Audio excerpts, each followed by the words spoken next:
Hi friends! Thanks for tuning in.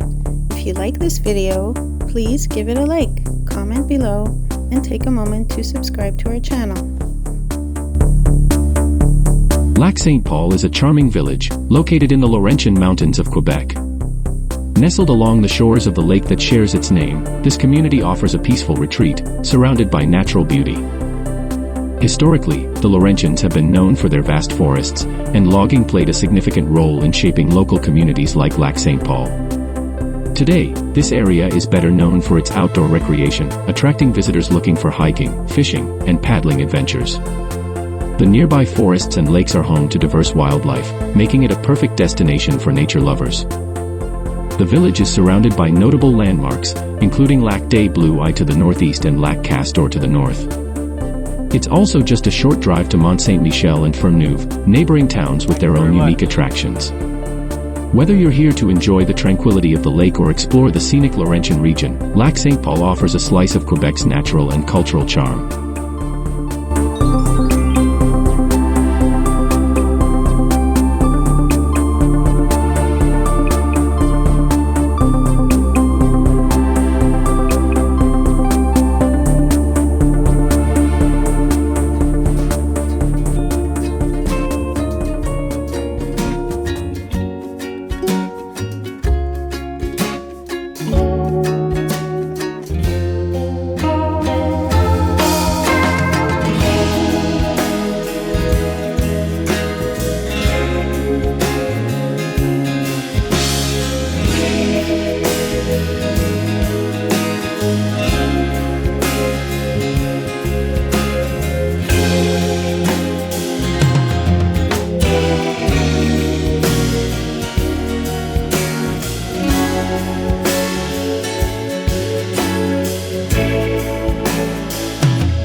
Thanks for watching!